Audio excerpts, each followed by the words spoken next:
Nu, meilė yra tokia didžiulė sinchronija tavo gyvenimo visokių įvykių pamatymas, kad visa tai kulminuoja didžiajam paveiksle ir kad esi be galo mylimas viso gyvenimo ir kad viskas dėliojasi harmoningai, kad nieko gyvenime nėra nereikalingo, viskas yra visada naudojama, kad tu augtum ir taip toliau. Tai čia didelis dalykas, aš nemanau, kad gali ten vaikščioti visus mylėt, žinai. Bet gali pajausti meilės įkvėpimo, okei, nu dabar einam žiūrėti, kaip čia praktikui seksis įgyvendinti ir ką čia toliau mokymės. Mokysiuos ir mokysiu.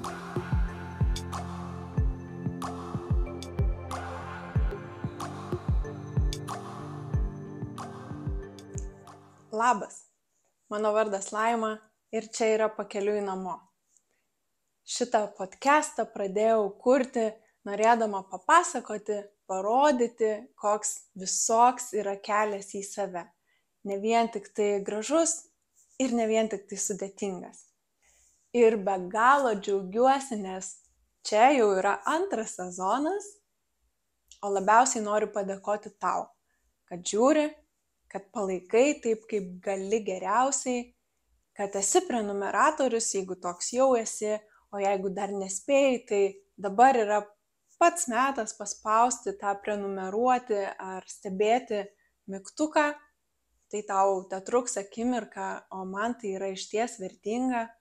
Ir jeigu palaikai šitą idėją, šitą iniciatyvą, norėtum, kad jinai tęstusi, augtų į dar geresnę kokybę, jeigu vertini mano įdedamas pastangas, laiką, tuomet gali prisidėti labai stiprią kuriančią finansinę energiją ir tiesiog po šiuo video aprašyme rasi nuorodą į PayPal sistemą, kur gali patogiai pasirinkti tau tinkamą, prieinamą pinigų sumą ir tiesiog paaukoti. Esu dėkinga iš anksto kiekvienam. O dabar kviečiu į naują epizodą, naują istoriją ir pasiimk tai, kas rezonuoja, o visą kitą tiesiog palik. Gero laiko. Tai labas įsijungęs ar įsijungus Pakeliui namo. Šiandien dar vienas pokalbis ir ilgai tarėmės mes su Liudu pasikalbėti ir šiandien pagaliau tai įvyko. Tai mano svečiuose yra Liudas Vasiliauskas. Labas visiems. Sveikas atvykęs į Labas. mano kuklų būstą. Tai gerai, aš pristatau tą žmonės, tavo pašnekovus ir mes jau čia biškai apkalbėjom. Tai aš gal taip ir pradėsiu nuo to, kad aš tave žinau nuo seniai, labai seniai, kai dar vedėjai emocijų paleidimų stovyklas. Ir man asmeniškai emocijų paleidimai buvo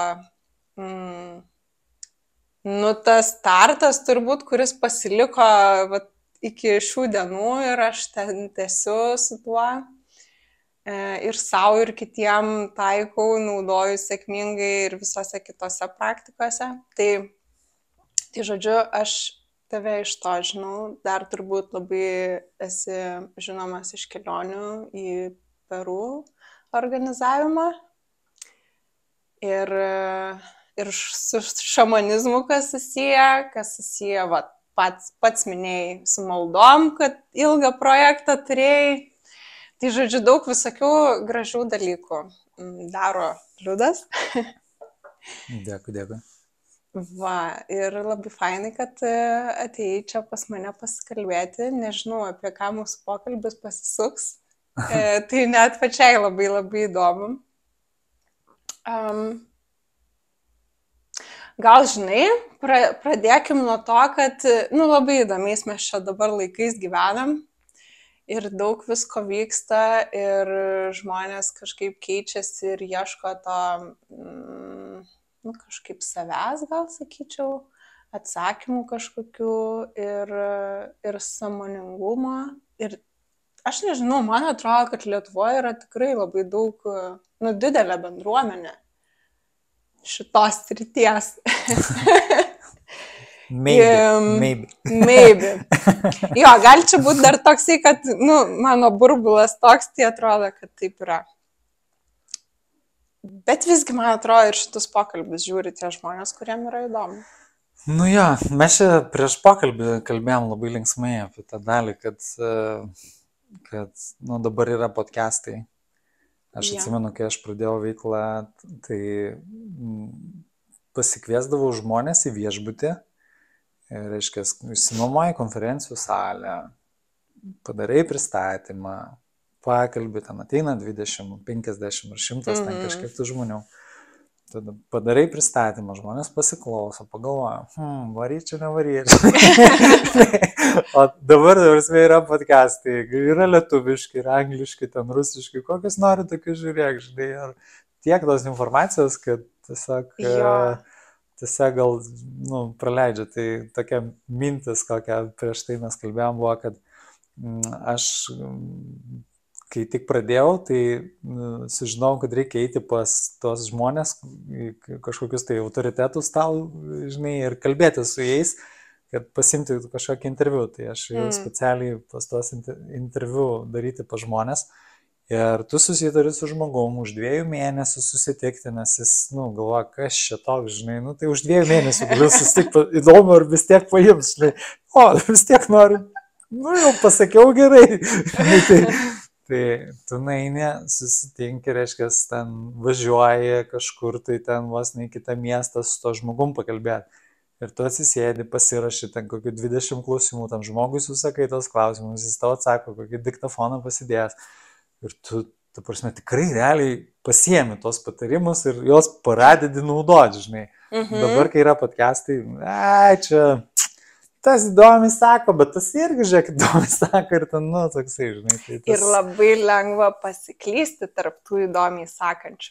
Čia dar vienas dalykas turbūt, kad yra tiesiog toks didelis srautas informacijos, kad mes nustojam daryti, nes jinai tiesiog yra visada prieinama, ten atsidarai YouTube'ą ir čia lietuviškai, angliškai, rusiškai, kaip tik nori, iš viso pasaulio gali visokių vedlių, lyderių, žinomų, mažiau žinomų, tiesiog gauti informaciją, visiškai for free. Visiškai for free, jo, viską gali gauti, praktiškai viską. Jo. Praktiškai viską. Tai yra turbūt ta dalis, kad tiesiog nustoja vertinti žmonės ir nustoja taikyti. Kas labai jau suinteresuotas arba ten kažkokiam dugne sėdi, tai jau norisi iš to dugno kažkaip lipti, kapanotis. Nors aš, pavyzdžiui, tokią mintį turiu, kad, tarkim, Facebookas ar Instagramas ar kažkas panašiai, tai yra kaip, Palangos Basanavičiaus gatvė. Ir, ta prasme, yra soliukai, tu gali nueiti, pauostyti, ten netoli tų restoranų, kvapus, gali pažiūrėti, kokie ten krėslai, žinai, kokie dainininkai dainuoja. Galbūt dar duotas pasiklausyti šalia atsistojęs, gali, žinai, kažką. Taip. Bet jeigu nori valgyti, sorry, niekas tavęs nemokamai to neduos. Tai podcastai ir realiai visas Facebookas, tai realiai yra, masalų. Tai yra tiesiog tų žuvelių šeryklas. Meniu. Meniu, ten yra meniu. Realiai ten yra meniu. Ir realiai, tai prasme, nieks tai nieko beveik neduoda. Tai prasme, jeigu tu paimsi to žmogaus kontentą visą ir perklausysi gal viską, ką jisai kalba, gal susidarysi bendrą vaizdą, bet tada nebūsi tikras, ar tai yra tai, ką jisai duoda. Galbūt jis duoda ką nors daugiau ir gal tada nepradėsi. Bet iš esmės turbūt jisai vos ne viską pasako, ką jisai duoda, vos ne viską turi pasakyti, nes kaip tu kitaip sumasinsi žmogų, žinai. Bet šiaip iš esmės tai aš asmeniškai rekomenduoju tik taip perkamą informaciją, ta prasme, jeigu nėra ant jos uždėta kainos, tai jos net nepasinaudosi. Ir dar asmeninį kokį nors kontaktą, kur tu turi dar kokią nors biškį nors atskaitomybę ir panašiai. Aš čia visiškai neseniai, nežinau, vakar turbūt postą tokį parašiau, kur sudėjau, kur, man atrodo tiesiog, jeigu pasiimi šitus paprastus dalykus, pasinaudoji gyvenime, tavo emocinis ten tas laukas tikrai prašviesėja, praaiškėja ir panašiai. Bet tai ar paimsi ir pasinaudosi, tai va čia jau kitas klausimas. Ar suprasi iš tiesų, kaip ten veikia ir kaip pasinaudoti, tai irgi tas pats. Gali, nemokamai visiškai, aš nieko atrodo lygiai ir kito nepasakysiu, tiesiog tas kažkoks asmeninis priėjimas prie konkrečios situacijos ir su žmogum ir atskaitomybė, jinai turi savo vertę. Jo. Tai dar aš iš tos informacijos gausos, norėjau paliesti ir net iš viso, kodėl, viena iš dalių, kodėl čia pradėjau daryti šitus visus podcastus. Tai ne tik tiesiog atskleisti tą informaciją ir parodyti, kad visai būna ir tiem, kurie daug žino ir jau daug kelių nuėjo, ir kad tas pakeliui namo, yra visą laiką kažkur. Tu esi kelyje ir augime ir nėra tos tarsi galutinės statelės. Bet per informacijos gausą tai dar ir pasimetimo būna dažnai. Tiesiog kai klausai ir nebesusigaudai, o tai kur čia, ko čia man klausyti ir dar labiau susimakaluoji savyje. Tai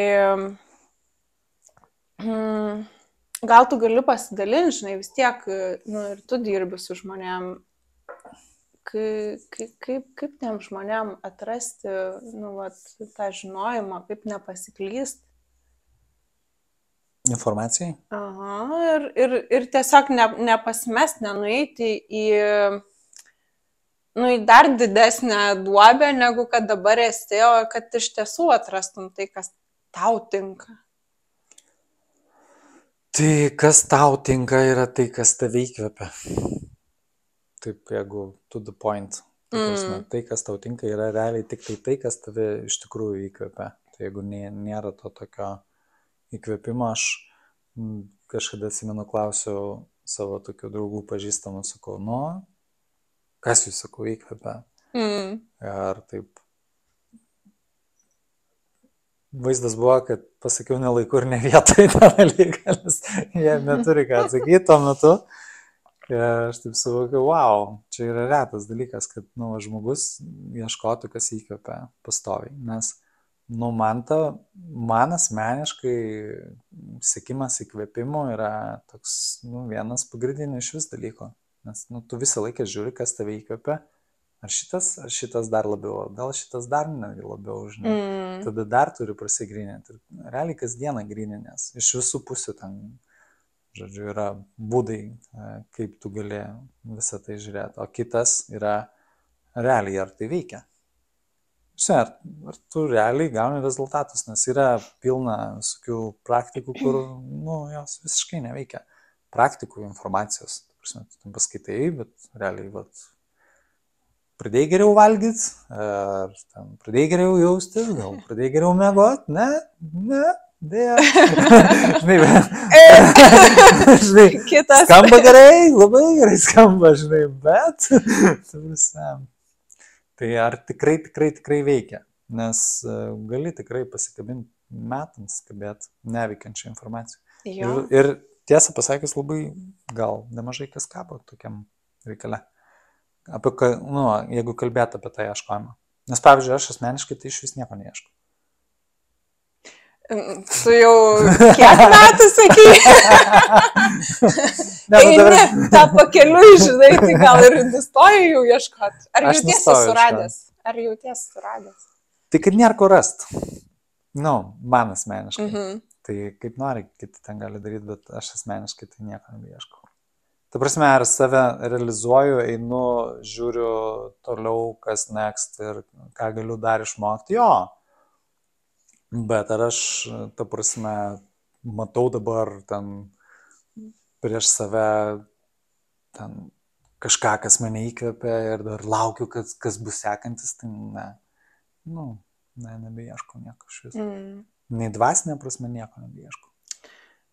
Kada persvertė? Nu, nes pasakai, ten ėjai, 2 mėnesius laukiai, pokalbio, ieškojai kažko, nu tikrai, ane? Arba kas nutiko, kad, žinai, pasikeitė viskas, kad tiesiog, supratai, kad gal ir nereikia nieko ieškoti. Nu, žinai, ieškojimas sako, kad tau kažkas kažką turi duoti. Ta prasme, yra toj savokai, toksai gavimo faktorius, kad tu kažką turi įgauti, reiškia, tau kažko trūksta, tu kažką turi įgauti. Tarytum toksai, ne, yra. Nepilnas toks darbiški. Realiai priešingybė dėkingumo ir pilnatvės. Tai vienas dalykas, gal reikia pakankamai atsikasti tų tokių patirčių, kurios, sakykime, tau duotų tos pilnatvės jausmus ir taip toliau, ar ten kažkokių žmonių sutikti, kad tu pamatytum pavyzdžius ir taip toliau, kad pamatytum, kad kelias yra amžinas, kad nėra galutinės stotelės, kol iššifruoji visus gurų apsimetinėjimus, kad jie ten trina, žinai, visam pasauliui, kad jie čia kažką turi jau tokio, kad žinai. Svarbiausia, kad tie gurų irgi šiaip tai gyvenimą gyvena ir ten irgi su viskuo gurų konkrečiai rodo. Čia buvo labai žymus vienas pasaulio gurų, žinai, kur čia išsigando Lietuvą atvažiuoti, nes karas prasidėjęs buvo Ukrainai. Tai labai konkrečiai pasako apie žmogų viską iš karto. Kur ten ta tavo ramybė? Kodėl tu čia nevažiuoji?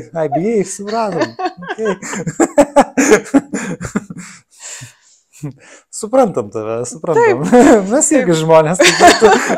Aš irgi turbūt nevažiuočiau. Bet dabar tiesiog čia gyvenu, tai kažkaip normaliai. Tai va. Ir kas čia dar įdomu ir svarbu apie tą ieškojimą ar neieškojimą. Žiauriai sunku yra nustatyti ieškoti. Žinok, vos nesu ašarom akyses, sakau, bele kaip sunku. Tai yra žiauri narkomanija. Taip. Žinau. Atrodo, jums tiek visko daug žinai išbandėjai. Žmogus nuskursta, nieko nebeveikia, sėdi kampe ir galvoja, leidžia Dievas, negali išeiti į miestą, tiesiog pabūt tarp žmonių, jam atrodo visi kažkokie nedvasingi. Sunkus gyvenimas. Bet ar iš tiesų taip, ar čia labai smarkiai juokauji? Aš juokauju. Bet tai tikrai yra dalis tiesos, ne? Etapas turbūt. Taip. Etapas. Kai supranti ant galo visą šitą pragyvenęs, kad lemba ir tai nedavė laimės ir kažko vis dar trūksta ir dar ieškau. Ne, čia va tas masalas laimė. Čia va tas masaliukas, žinai, ant kurio kabinamas yra dvasinis sekėjas laimė rasti, kuris niekada nerast. Pažįsti nors vieną laimingą žmogų. Tu prasme, kuris gali teikti, kad visą laiką yra laimingas? Visą laiką? Ne. Įdomu. Jo. Nes turbūt nuolat vis kažką ieško. Grįžta į tą ieškojimą. Žinai, gal nebūtina, kad ieškot, bet kad būtų tiesiog su savim, kaip yra, kas yra. Nes čia ir yra, žinai, jeigu žmogus pasistato laimę, kuri yra viena iš būsenų. Čia kaip pasakyčiau, tu turi būti visą laiką pikta ir tada bus pasiekimas. Visą laiką piktas neišbūtis. Bet žinai, aš esu pastebėjus ant savęs laimės tokį, gal, nežinau, dalyką apie laimę, apie tokią ramybę, tą pačią gali vadinti kažkaip, kad net kai vyksta kažkokie, kai vyksta šikna, kai vyksta kažkokie prasti dalykai gyvenime, kurie tikrai nedžiugina, tai vis tiek tas jausmas išlieka. Ateini kažkada į tokį momentą, kai tas jausmas toksai, kad viskas yra gerai, yra background'e, nesvarbu, kas vyksta. Tai gal tai ir yra, žinai, apie tą tokį nusiraminimą ir laimės jausmą, kad jinai nepriklauso nuo to, kas vyksta tavo gyvenime.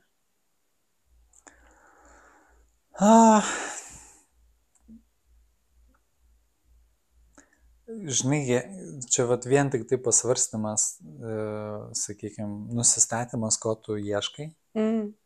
Jeigu tu ieškai, jautiesi, kad tu kažko ieškai, ir nusistatymas, kas tai yra, ko tu ieškai. Ir iš ko tu pagavai tą idėją. Kokią knygą perskaitęs pagavai tą idėją, iš kokio žmogaus, iš kokio žurnalo galbūt. Nes, tikrai, ta prasme, gali perskaityti žurnalą idėją ir užsikabinti ir visą gyvenimą bandyti tą idėją, kuri pasirodo vis dėlto yra iš nuogirdų iš žurnalo. Arba tos pačios knygos, ta prasme, nerašys žmogus visko, kaip pas jį yra, jisai rašo. Tik tai, retas, kuris rašys viską, kas pas jį gyvenimą vyksta, o šiaip pagrindę rašys kažką, ką nori perduoti ir dažniausiai atiduoda gėlės ir neparašo dar ir kitos savo pusės, kad ten atsistojęs nuo tos knygos žmoną aprėkia ar kažką. Arba kiek dar visko ten įvyko. Kas būtų taip naudinga sužinoti. Taip. Ir nusistačius tą idėją, ko tu iš tikrųjų sieki pasižiūrėti, gerai, tarkim, aš to nebesiekčiau. Visiškai, tai nebeidealas man. Nebesiekiu laimės. Po galais nebesiekiu laimės. Kaip aš tada jaučiuosi, jeigu aš nebesiekiu laimės? Žinai, ta prasme, aš galiu papykti, galiu kvėpuoti, galiu, daug daugiau galiu. Jo. Nes jeigu laimė, tai, tu stovi tik šitam kampe. Tik šitam kampe, tu šitam kambarį gali būti tik šitam kampe. Šitas kampas pats geriausias. Taip. Tai gal čia tas, kad, įsitikinim, kaip, pavyzdžiui, dar tas, kaip aš suprantu laimę. Taip atrodo, mano laimė taip atrodo. O jau jeigu pykstu, tai jau čia nelaimė, žinai. Tai tas dar apriboja, kad suvokimas. Jo, tas labai faina, kai tu neseki kažkokių būsenų, kai pradedi nebesiekti jokių kitų būsenų, kažkokių iš vis būsenų, ta prasme, nesvarbu kokia būsena.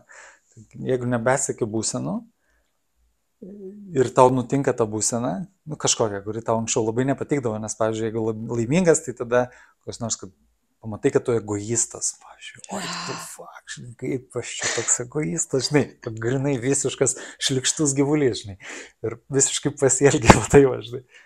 Ir tada, bet aš ir nesakiau nieko, aš nesakiau jokios laimės, ir tu taip galėjai įkvėpti ir tai daryti tada, be tokios konotacijos su kažkokiu didžiuliu smerkimu dar ant viršaus ir didžiulio pykčio ir dar smūgio savo iš viršaus ir visai tai situacija. Dabar atsitraukiu, aš turiu pamedituoti, žinai, tu uždėk žvakes, varykim ten dvasias lauk. Visą tą bepratystę baigęs. Labai šitas yra, man atrodo, populiaru ir dažnai, taip, būtent kas. Aiškus pavadinimą, gero žmogaus sindromas. Toks, man atrodo, labai paplitęs dalykas ir tada, kaip aš būsiu egoistas, jeigu aš taigi geras žmogus. Tai daug tokių galima prisigalvoti, turbūt, siekiu laimės, siekiu ten nušvitimo, siekiu būti geras žmogus, siekiu būti gera mama, ten geras tėvas, geras dar kažkoks medituotojas. Nesvarbu, bet kokį turbūt galim pavadinimą paimti ir susideda, kad tai jeigu aš noriu būti kažkame ten geras, tai negaliu būti priešingas, nes jau tada nebebūsiu toks, kokį noriu būti. Ir kaip tu sakai, kad žinai, o jeigu nebesiekiu būti jokių, tai galiu būti tiesiog kaip būnasi, ne? Galiu būti ir blogas, ir ten pykti, ir visą ką jausti. Ir tiesiog nukrinta svoris. Aš tai kažkaip vadinu, žinai, tai tiesiog taikos meilės būsena. Vėl pavadinimas, bet, Nu tai jo, yra man meilės suprantama. būsena, tai tikrai taip meilės. Daug labiau meilės negu kažko kito. Kad meilė pirmoji, sakykime, prioritete, nes čia už būseną. Jausme, veiksme, tai yra už būseną. Jo. Tokia sinchronija visko. Ir mes čia dabar galvoju, filosofuojam, gal kažkam rezonuoja, bet o tai kaip iki to nueiti? Ar tu įsivaizduoji kažką, kas, žinai, galėtų eiliniam klausančiam, kuriam jo galvoja čia apie mane? Šiaip visų pirma, tai siūlyčiau užsiimti dėkingumu vietoj visokių, ne tai kad vietoj, bet tiesiog įsivesti savo dėkingumo praktiką. Paprasčiausiai gali rašyti savo visom ten gyvenimo situacijom dėkingumą. Tarkim, kažkas baisaus nutiko, tave ten apšmeižė, ar kažkas ten pakritikavo, ar ten buvo prieš 20 metų kas nors ten atėmė iš tavęs ten darbą kažkokį ar kažką. Tai rašyk ten 10, 100 tų dėkingumų tom situacijom, kad pamatytum, kad didžiajam paveikslui tas gyvenimas yra iš tikrųjų labai teisingas ir geras. Čia vakar dirbau su žmogum, kuris turėjo tokias situacijas, ten dėl darbų visokių šmeižimų ir taip toliau. Žinai, mes galų gale randam tą, kad jisai sako, žinai, vis dėlto aš jau kelis metus nejaučiu jokios savirealizacijos tenai ir aš jau norėjau, kad iš ten išeičiau ir taip toliau ir taip toliau. Ir jam ta visa situacija sugriovė. Jisai tada laikinai, čia viskas blogai, žinai, visa kita mane čia puola, bet tu to norėjai. Nedrįsai pas, tai kiti neiškentė tave matydami, kad tu nenori to iš tikrųjų ir išėjo. Tai per dėkingumą jis tą pamatė. Bet ne visiems, čia dar vienas labai didelis, realiai visi tavo norai išsipildo. Nėra norų, kurie neišsipildo. Tai visi tavo norai išsipildo, anksčiau ir vėliau kažkokiu būdu. Tai viskas, kas tavo gyvenime vyksta, yra tavo norų darinys. Tai... Tik nebūtinai pripažįsti, kad tai to nori. Gali sakyti, kad ne, aš šito nenorėjau, bet mes žinom, kad taip. Jo, čia toks irgi tas klausimas, kur, kaip man tai naudinga, kaip tau tai naudinga, žinai, kas ten galva atleidai iš darbo. Taip. Ir kaip, tai nesąmonė, tikrai nenaudinga, bet paaiškėja, kad yra ten tos naudos. Tai tiesiog turbūt paklausti, iš mano pusės, tai žinai, paklausti tiesiog, o kaip tau tai naudinga. Ir kaip tau naudinga, ko tu nori. Už ką gali tam būti dėkingas, kas tau ten gero iš to, kas pačia šviesiausia. Čia nieko labai mandro iš tikrųjų. Aišku, yra ten tūkstančiai subtilybių, bet čia visų neprakalbėsi, bet yra kur galima ten po to giliau plėstis ir pamatyti, bet pats pagrindinis tai šitas, vien tik tai šitą pamatyti. Dirbau su tokia moterim, kurie, žodžiu, jai visiškai neatsako jos vaikas. Reiškia, jinai ten, nežinau kiek metų, nematė savo sūnaus, tas sūnus jau suaugęs žmogus, absoliučiai nutraukė savo bendravimą. Ir jinai jos matymo nieko iš vis blogo nedarė ir niekaip prie to neprisidėjo, žodžiu. Tai, žodžiu, ten verkia, sakykime, kruvinom ašarom, žinai, to visą situaciją. Ir aš sakau, tai gerai, kokia tau nauda. Ir taip sunku žmogui pamatyti kažką. Tu būtum, žinai, mama, suprastum, visą kitą, bet sakau, ne tą klausimą atsakai, kokia tau nauda, gerai, tam nebėra tų nesąmonių, kas dar, ir pradeda. Prasiveržia. Tokiu būdu tai tavo noras buvo. Ir tą didesnį paveikslą matyti labai yra labai gražu. Tu jį gali lėtai susirinkti arba gali greitai susirinkti. Čia jau tavo pastangų klausimas. Ir be abejo, jį surinkinėti yra labai sunku, nes reikia tada pamatyti, ką pats per nesąmonę darai. Ir mes visi darom nesąmonės šiandieną. Čia turbūt yra tas toks slengstis, vienas iš didžiausių, kad, žinai, reikia tada pripažinti, kas iš tiesų esi, ką jauti, ką galvoji, ko nori. Ir kartais tai žiauriai baisu ir gėda net. Dažniau negu negėda. Taip. Dažniau negu negėda, turbūt. Jo, ir tai yra fainai.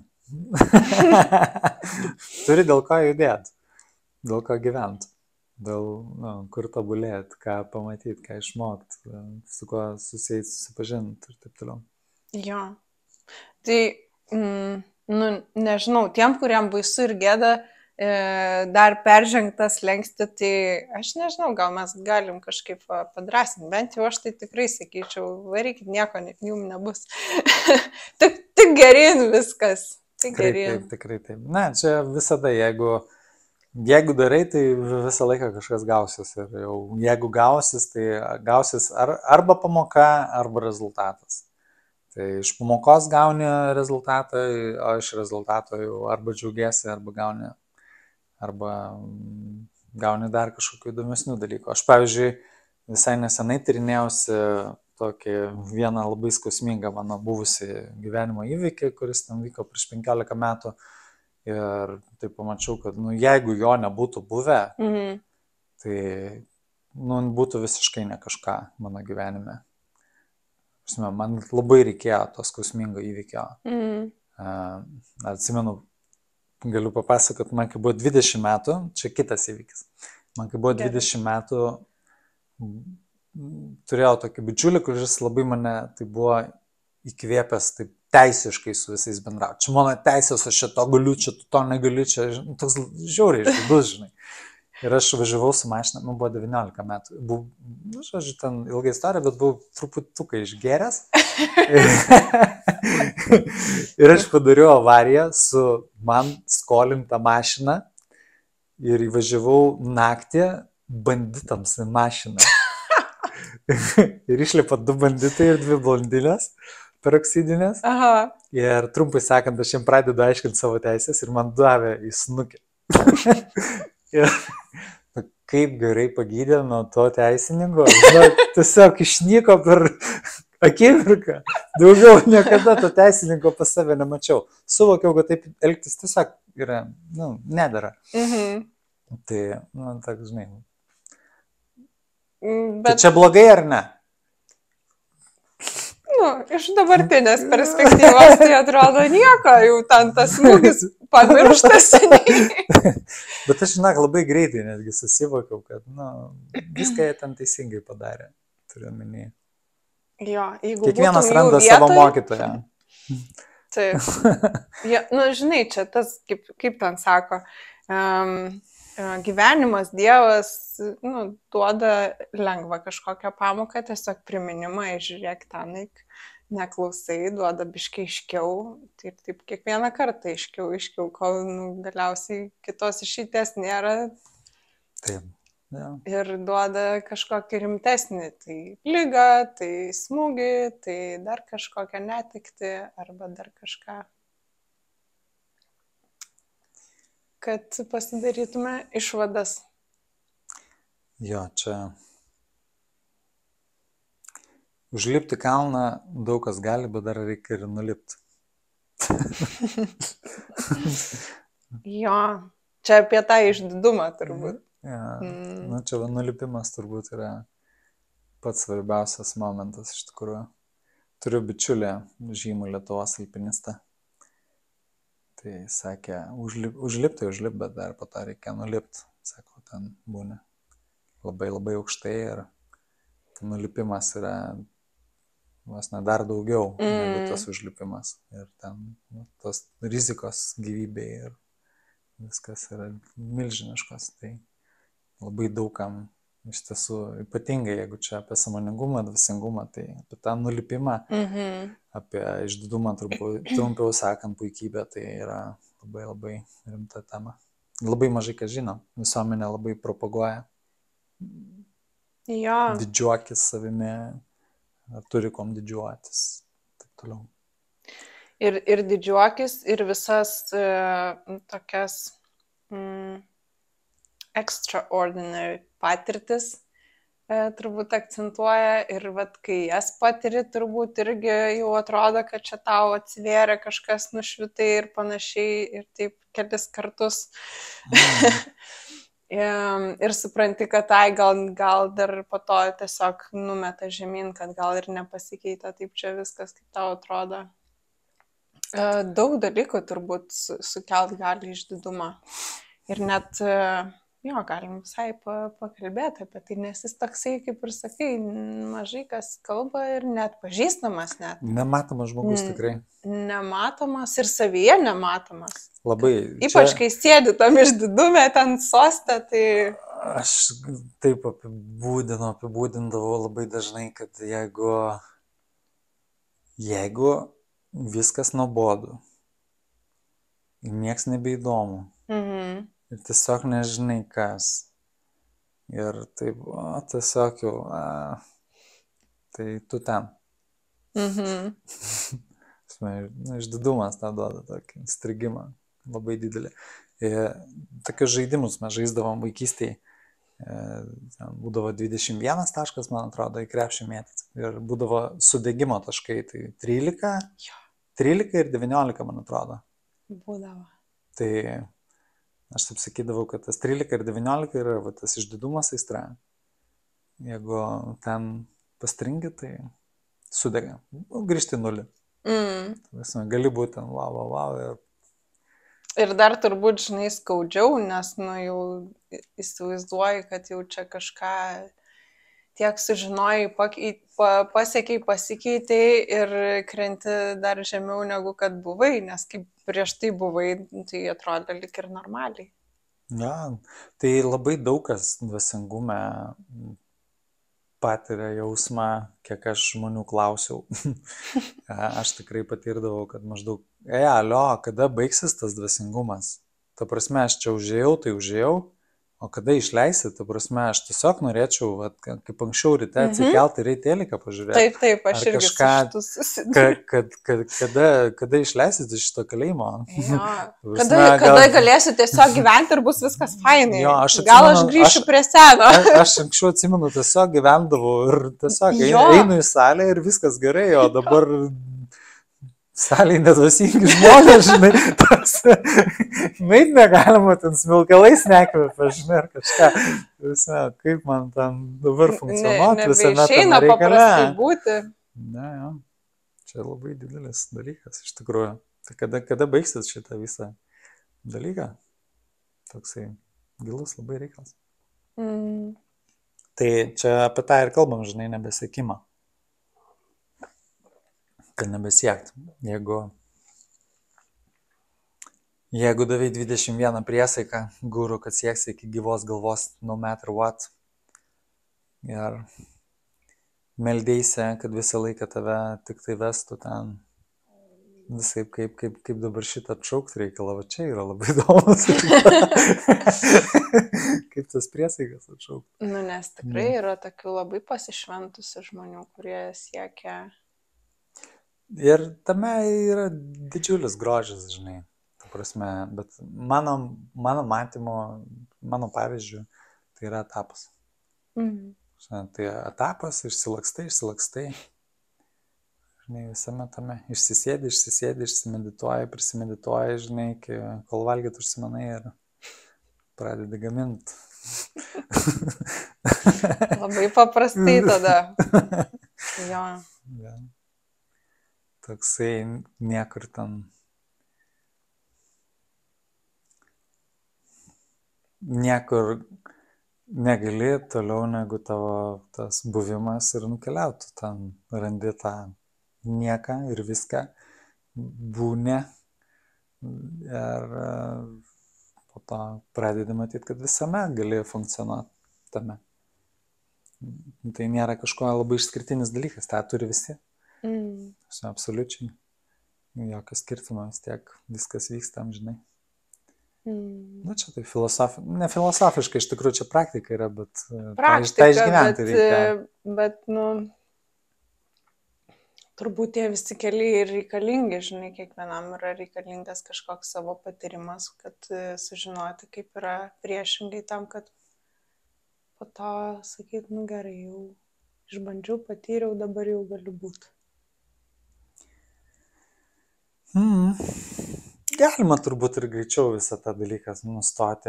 Ne tai, kad galima galbūt greičiau, bet tikrai galima greičiau tą dalyką. Galima nuo pat pradžių eiti visai kitaip. Bet kas jau įėjo per tą prizmę, kad dvasingumas, maks, ten visokie gal, aš taip vadinu savo, kad tai indiškos tradicijos, nes tai yra tradicijos, religijos tradicijos ir panašiai, nes pavyzdžiui, tas pats Pietų Amerikos šamanizmas, tai to sekimo visiškai neturi, absoliučiai nieko nesekė. Nėra. Bet tai irgi savotiškas, nu, kelias, savotiška kryptis. Tai visiškas, jo, tai yra gyvenimo studija. Turiu minėję, studijavimas, gyvenimo, pažinimas savęs, bet ten nieks niekur nelėkia, sako, ten yra, šiandien, sako, yra vienas puslapis. Sako, gyvenimo knyga, sako, šiandien vienas puslapis, viskas, sako. Sako, kur tu daugiau negu, sako, tu nori visą gyvenimą per vieną dieną perversi, sako, nu neperversi tu to gyvenimo per vieną dieną. Jo. Ir ten, kad ir kokie, ten super, ten maks, ten meistrai, ten kas ten bebūtų, ten gūro, dar kažkas, žino, kad dar daugiau nežino, viskas. Tai visi mokosi. Niekur nenulieksi, iš tikrųjų. Pagal tai žiūrint. Ja. Kažkokia, prisiminiau mintį. Kad tiesiog, nu, visos šitos tradicijos, jos daugelis yra labai senos ir ateina iš ten amžinųjų, kada jos buvo labai reikalingos. Nu, gal taip nebuvo prieinama žmonėm ir tas toks vidinis pasaulis ir pajautimai ir, nu, tarsi reikėjo kažkokių ir standartų, ir dogmų, ten ir mokymų, ir viso ko, kad, nu, kad kažkaip žmogus ten išliktų tiesiog doru, ne? Nu, tai pavadinkim. Tai visiškai reikalinga yra, nes čia funkcija žmonėms, kurie savęs kol kas nenori valdyti. Kas nenori savęs valdyti, turi kažkam valdyti duoti, žinai, nes jie kažkaip turi elgtis. Jo. Tai jiems kažkas turi pasakyti, kažkas nuspręs už juos, tai jiems pasako. Va, tau dvasingumą išsprendam, tu mums duodi pinigų, viskas. Arba tik tu mums duodi dėmesį ir atvedi. Tik tai aš kažkaip tikiu, kad, nu, dabar biškai pasikeitė laikai, arba jie bent jau yra kisme. Dabar podcastam atiduodam. Ir podcastam atiduodam, bet ir, nu, labai savyje daug ką galim atrasti. Tikrai taip. Gal tuomet ne tiek aktualūs tampa ir tie visi mokymai. Viena iš temų, kurią labai specializuojuosi ir specializavausi, yra ryšio atstatymas su tėvais. Darbas su tėvais. Tai vienas tokių pagrindinių raktų šiaip į žmogaus gyvenimą, sakykime, kuris labai nuramina, va, ir nuramina tas visas filosofijas ir paieškas, va, čia gal vienas iš didžiulių raktų.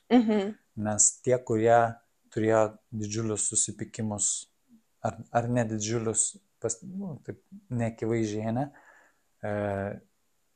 su tėvais, jie po to nori pasidaryti visiškai naują gyvenimo filosofiją, kuri būna dažniausiai labai ekstremali. Tai visiškas dvasingumas, ten pasinerimas 685% ir ten su visais įmanomais ten dalykais, kurie maksimaliai skiriasi nuo tėčio ir mamos. Ne, tai sutvarkius santykį su tėčiu, mama, nusiramina šitie visi jausmai ir ta visa paieška ir tada toksai, viskas čia cool ir taip, ta prasme, aš gimiau gražiai, viskas čia tvarkingai yra. Ir vienas iš raktų per Pietų Amerikos kosmoviziją, kosmo, žodis yra graikiškas, reiškia tvarką. Tai ne visata, tvarka reiškia kosmos. Tai pagal tvarkos viziją iš Pietų Amerikos dieviška tvarka yra tokia, kad yra visata, ten visokios ten galaktikos, Žemė, gyvūnų ir visokie kiti pasauliai, kaip mineralų pasaulis, augalų pasaulis, gyvūnų pasaulis, žmonių pasaulis. Tada yra tėvas ir mama, yra kaip linija į Dievą, kaip telefonų būdelė. Tau asmeniškai yra šitie du žmonės, asmeniškai tau Dievo atstovai, kurie tave atvedė į šitą pasaulį, nes kai mažas buvai, taip ir jautėsi, kad tai yra dievai. Taip. Ir atstatęs šitos jausmus, randi daug lengviau tą dievą savo vidui. Tiksliau randi, iš tikrųjų. Ir ką norėjau pasakyti, kad mūsų tėvai gyveno, kalbant apie Tarybų sąjungą, mūsų seneliai ir taip toliau, tai su trumpais laisvės epizodais gyveno vergyjai. Nes Sovietų sąjunga, kaip bebūtų, tai buvo vergyja. Tai žmonės, kaip ir laisvi, bet išvažiuoti negali, kalbėti negali, galvoti negali, kažką kitą pagalvosi, ten turi psichuškę važiuoti, žinai, ar ten knygų kažkokiu, tai buvo nelegali informacija, ta, kuri dabar yra knygynuose apie dvasingumą, apie sąmoningumą, buvo nelegali informacija, už kurią sėdindavo į kalėjimą arba žudydavo ir taip toliau. Tai žinant tai, ta prasme, mūsų tėvai labai labai fainai elgėsi. Darė visiškai viską, ką galėjo geriausia, tu dabar gali ten dvasingumus domėtis, tai čia yra wow, palyginus. Tai tau disasocijuotis, neatsitrauk nuo tų tėvų reikia, tau kaip tik reikia pažinti visą jų gyvenimo istoriją ir per ją tu pamatysi tą savo gyvenimo stebuklą ir dėkingumą. Čia tokia mintis apie visą tą. Iš tiesų, tai tikrai čia gal ne visi turi tą tokią protėvių istoriją sudėtingą. Bet čia jinai yra tokia, kad gal mes turim daug nuoskaudų tėvam, visokių ten nedavė, nemylėjo, ten dar kažką, bet iš tiesų tai kaip sakai, žinai, pagalvojus, kaip jie gyveno, tai jie turbūt kitaip ir negalėjo. O dar prieš tai, ką jie išmoko iš savo tėvų, kas buvo gal ten dar kitos sąlygos, dar sudėtingiau. Tai jie jau patobulėjo ten savo kiek galėjo ir... Karas buvo. Tu prasme, visus tiesiog čia liko gyvent, kurie sugebėjo išgyventi, visus kitus išvežė į Sibirą arba tiesiog išžudė. Tai čia... Ir man tas karas, žinai, dar ir... apie santykius, kaip iškreipia ir vyrų moterų dinamiką ir kad tos moteris išėjo į karą ir neliko, moteris turi viskuo pasirūpinti. Po to, sako, moteris ten vyriškos, vyrai grįžo, niekam nereikalingi, mes viską pačias mokam, galim. Ir kažkaip taip irgi išsikraipia. Čia palikimas. Palikimas. Daug visokių dalykų. Aš čia neseniai, žodžiu, muziejui išgirdau istoriją kaip raganų medžioklės laikais. Už ką sudegino? Tai už tai, kad moteris, žodžiu, prisipažino, ten jas pagavo, prisipažino, kad komunijos nenurydavo, o tiesiog, išspjaudavo ir sutrindavo delne ir už tai jas ten sudegino. Vau, galvoju, ir kaip tokia istorija gali neatsiliepti, taip į ateitį. Tai Gilu. Tai turbūt, kai nesusimastai, tai atrodo viskas labai paprasta ir čia, kodėl man, žodžiu, čia kažkas kažko nedavė. Bet jeigu pasižiūrėti šiek tiek giliau, tai... Gyvenimas turi laiko. Ateis tas laikas, tam bus, nežinau, 5 metų daeis, žinai, kodėl tėvai taip gyveno ar kažką. Gali greičiau tą informaciją susirinkti, pražiūrėti, pasidomėti, pasikalbėti su giminėm, kaip kas gyveno, kokios buvo istorijos. Ten, jeigu tėtis, mama ar seneliai yra gyvi, tai gali ten tiek daug jų priklausinėti, kaip jie gyveno, kokius draugus turėjo, ką veikdavo, kaip rengdavos. Man vienas stipriausių istorijų buvo, mano tėtis pasakojo, kaip jisai vaikystėje žaisdavo ir kaip rengdavosi ir taip toliau. Tai jisai pasakojo, jog nešiodavo vyžas. Tai vyžos, dabar galvoju, ar tai vyžos vadinosi? Naginės vadindavosi. Naginės tai būdavo kiaulės odos batai. Ja. Tai reiškia, yra kiaulės tiesiog oda, tu apsivinioji. Ten susukti, apsukti kažkaip, ne taip kaip batas tiesiog atrodo. Tiesiog kiaulės, kaip tu medžiagą apsiviniotum ant kojas, taip oda apsivinioji ir ten kažkaip užsirišia, sako, be galo patogus padai. Kad vaikščiot, sako, be galo patogu. Ir aš tada prisimenu, kaip jisai su manim vaikščiodavo po turgų, kai aš buvau vaikas. Ir kaip mes rinkdavomės batus. Aš apeidavau absoliučiai visą turgų, Gariūnų. Viską, kas buvo. Visus batus pažiūrėdavau ir sakydavau, tie. ir išsirenku. Ir jisai su manim kantriai vaikščiodavo. Žinai, kai jisai man pasakė, kad jisai tos batus, taip, ta prasme, realiai aš verkiau. Ta prasme, pagalvojęs, kad žmogus, kuris gimė, augo, neturėjo batų ir, ta prasme, ir kad aš jam dar priekaištus dėl kažko sakydavau, galvoju, ta prasme, ar tu suvokiai, kiek meilės įdėta po to turgų vaikščiojimą? Teikti, kad kažkas tavęs nemyli. Tipo, pasakykit man, tėvai, kad jūs mane mylit, nors kartais, aš noriu girdėti. Žinai, kitaip tiesiog viską buvo išmokę. Tai yra... Jo, vis dėlto, žinai, šitas pokalbis man naudingas irgi suprasti, kad kiek vis dėlto yra įdėta visokių temų už to neieškojimo, kiek ten dar visko buvo padaryta, žinai, ir tas su tėvais, ir su draugais, ir su savim, ir su meditacija, ir su tam, sakiais tam, kuom tik tai, ne. Jo, turbūt, jeigu galėtum iš tiesų nepradėjęs ieškoti, sakyti, kad aš nieko čia ir surasti nenoriu.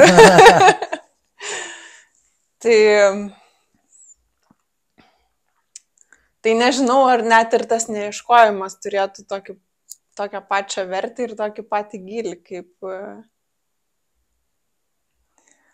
Sunku apibūdinti tą jausmą, kaip tai, kiek į tai įdėta ir kaip tai yra vertinga, žinai, jautiesi kaip kažkokį tikrai turėtum širdies medalį.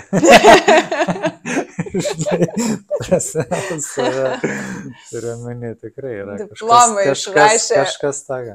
Bet tai tikrai nieko nereiškia. Turiu omeny, nieko nereiškia, kad tu ten kažko išskirtinis esi ir ten kažką. Gali pasielgti įvairiausiai. Ir visai būna. Ir, nu, taip atrodo, va, daug visko neieškai, viskas gerai, ramu, gražu. Ir staiga išnyra kokią nors netikėtą naują situaciją. Ir vėl ten kas nors nutinka naujai. Ir tada vėl turi už ką padėkoti, nes, dar ir tai. dar vienas sluoksnis. Tai jo, čia turbūt ir yra apie tą tikrą gyvenimą. Nu, kad mes dažnai šitą pasiliekam ten savo ir neparodom, kaip ten atėjo tas šviesus suvokimas, kuriuo aš čia dabar dalinuosi. Kiek tu ten danų prasidepresavai. Taip, o kiek... Už kameros ribų. Būtent, o kiek prieš tai ten praverkiai, prasikankinai, prasisukai ten savo kažkokiuose dypose, kur jau po to, taigi čia va taip, ir taip, ir taip, taigi čia viskas taip paprasta ir gražu. Ir tada gali pasidalinti su kitais, nes žiūrėkit. Ja, vienas didžiausių dar tame, jeigu taip toliau giliau žiūrint, tai yra savo mylimos veiklos turėjimas, kas yra labai didelis papildymas tavo viso to dvasingumo. Kad ir kas tai būtų, vienus įkvepia tikrai verslas, kitus įkvepia dvasingumas, kitus įkvepia ten, nežinau, mokėjimas puošti kambarius. Tačiau labai labai įvairių yra, kas kam tinka, kas kam patinka. Tai turėjimas savo mylimos veiklos irgi yra didžiulis lobis. Turėti, ką myli, ką mėgsti, kom užsiimti. Nes jeigu to dalyko neturėtų, tai tada irgi ten, gal tas, gal anas. Ir mes taip, žodžiu, nuo ko pradėjom, apsukom visą ratą, grįžom į pradžią, nes ten, man atrodo, šnekėjom apie įkvėpimą. Ir, tiesiog, žinai, kas tave džiugina. Tai čia turbūt, man atrodo, gal net ne tik apie veiklą, sekti to įkvėpimu, džiaugsmu, apie viską, apie santykius. Pavyzdžiui, sutinki kažkokį žmogų, tai ar jisai tave įkvėpia, ar džiugina, ar gera, ar ten... Apie maistą tą patį, apie veiklą, apie sportą, apie, nežinau, rūbus, bele ką turbūt. Sveikatą. Ar džiugina? Sekti džiaugsmu. Įkvėpimo. Aš sakyčiau įkvėpimo. Džiaugsmo, gal visą laiką džiaugsmą neprijausi. Įkvėpimas, meilė, dėkingumas. Gali žiūrėti šitos, jie tokie gilesnė. Aš asmeniškai tai statyčiau meilį į pirmą vietą. Pritariu. Visiškai 100%. Jo, čia labai, iš tikrųjų, čia labai svarbus momentas yra sugebėti tai pasidaryti, tai labai daugam padėtų labai daug. Bet čia vėlgi, naudojimas to ir kalbėjimas apie tai. Ir dar turbūt, irgi, žinai, žodis. O tai ką reiškia tas žodis? Kad tai nėra tiesiog, įsimylėjau. Ne apie tą meilę. Labiau tokia kaip būsena. Bent jau aš. Meilė yra tokia didžiulė sinchronija tavo gyvenimo visokių įvykių pamatymas, kad visą tai kulminuoja didžiajam paveiksle ir kad esi be galo mylimas viso gyvenimo ir kad viskas dėliojasi harmoningai, kad nieko gyvenime nėra nereikalingo, kad viskas yra visada naudojama, kad tu augtum ir taip toliau. Tai čia didelis dalykas, aš nemanau, kad gali ten vaikščioti visus mylėti, žinai.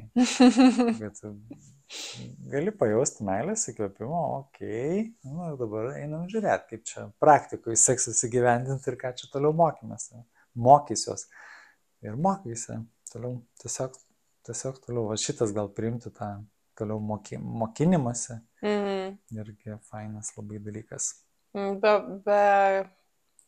Be pasipriešinimo. be kovos tam, kas vyksta. Ir su kova. Ir su kova irgi. Ir be kovos kovai. Nemanau, kad išeis nekovoti. Aš pažįstu žmonių, kurie labai ten apie tą kovojimą ir nekovojimą kalba. Kovoja jie kaip velniai vis tiek. Tik taip kalba. Gražiai. Kovoja. Ir nemanau, aš negaliu pasakyti, kad aš nekovoju gyvenime. Tai yra dalykų tikrai už ką kovoju. Įkvepiančius dalykus darau taip, bet yra už ką pakovoti taip. Manau, kad kova turi savo vietą. Nėra, kad jau tu visiškai čia eini ir čia visą laiką flow ir tu ten visą laiką ten, žodžiu, įkvėptas ir tu ten niekada, žodžiu, toksai. Aš gal, tiesiog patikslint, kad, taip, taigi, jeigu kovą laikom tai, kad, pavyzdžiui, pasisteng dėl kažko, ten, nežinau, ar kad ir paprieštarauti, nes, mano ten ribas, pavyzdžiui, nepatinka man kažkas, tai paprieštarauti, apginti save, tai, ta tokia kova, jinai kaip ir reikalinga, bet kur, žinai, kur aš gal apie tą, kur, pavyzdžiui, kovoji ir plaki save. Ir tarsi jinai tokia labiau vidinė, kad darai ir priešinės pats, kam darai. Jauti ir priešinės pats, ką jauti.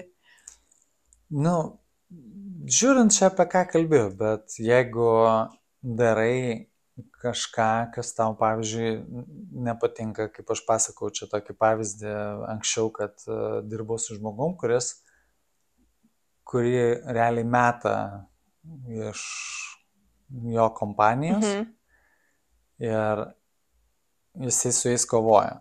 Bet mes su juo pakalbėję, matom, kad jisai pats to norėjo išeiti. Tiesiog pats nedrįso. Tai jį meta. Tai dabar jisai mušasi. Tai ko muštis? Tu pats norėjai, tai tada jisai nustoja. Bet dabar, kad tą suvokti, tai reikėjo muštis. Tai čia vienas. Kitas yra apie grinai savikritiką, tai jeigu save kritikuoji, tai reiškia, kažkur esi pasikėlęs. Išdidumas. Prasme, kad kažkur arogancija randa. Tiesiog. Tai jeigu kažkur įsivaizduoji, kad tu čia padebesiai skraidai, koks čia nuostabus čia genijus esi ten kažkas tai tada bus saviplaka, tai kodėl nepradedu, tai kodėl ten nedarau, kodėl neklausau, o ką čia klausyti, o ką čia matyti. Bus savikritika. Tai čia yra pagalba. Ta kritika ir tas mušimas jis yra tau pagalba, kad tu nusileistum ant žemės, pažiūrėk, nieko neveikia. Tau kiam metų pradėti reikia. Tu ne genijus. Galėjau nusiraminti.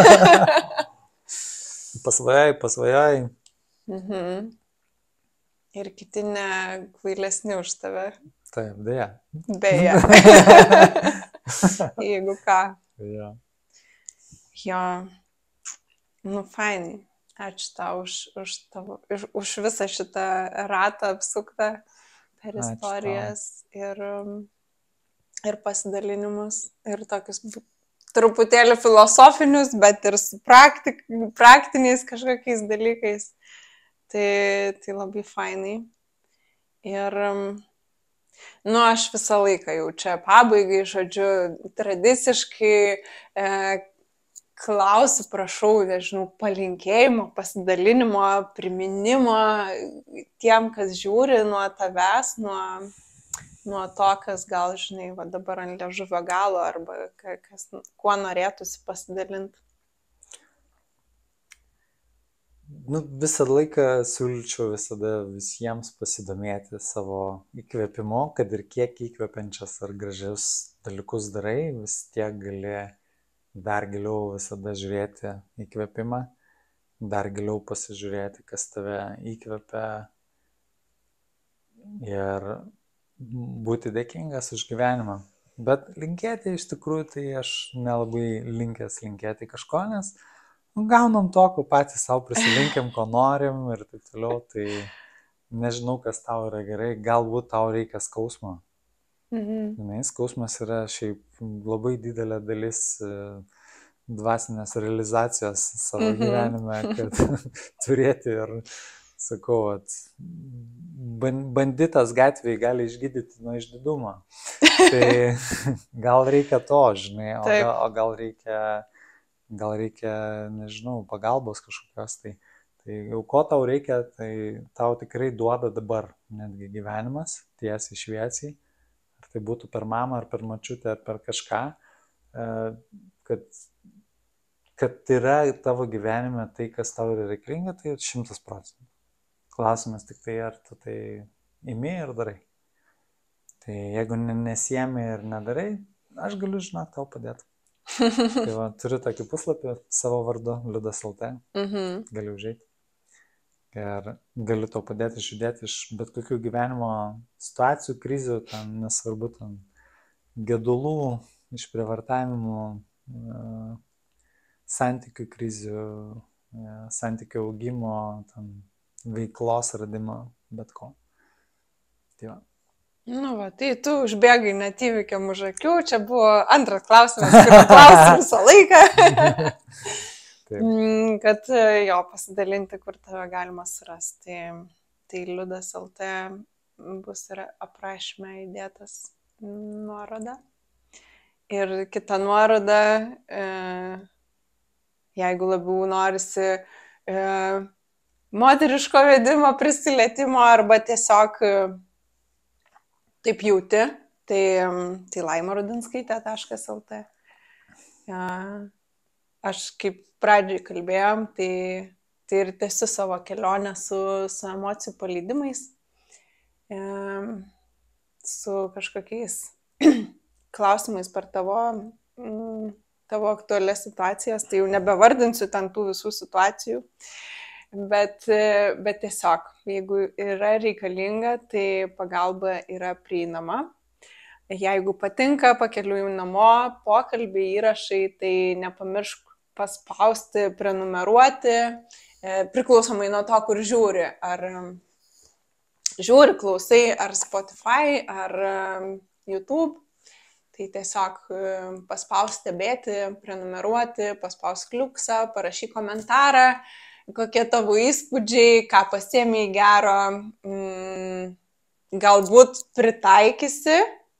Mes čia daug visko šnekėjom, arba yra kiti įrašai, kuriuos irgi kviečiu pažiūrėti, tai jeigu kažką pritaikai, suveikia, pasidalink irgi, parašyk žinutę ar komentarą, kaip tau sekasi. Ir mes susitiksim sekantį kartą. Iki. Čiau.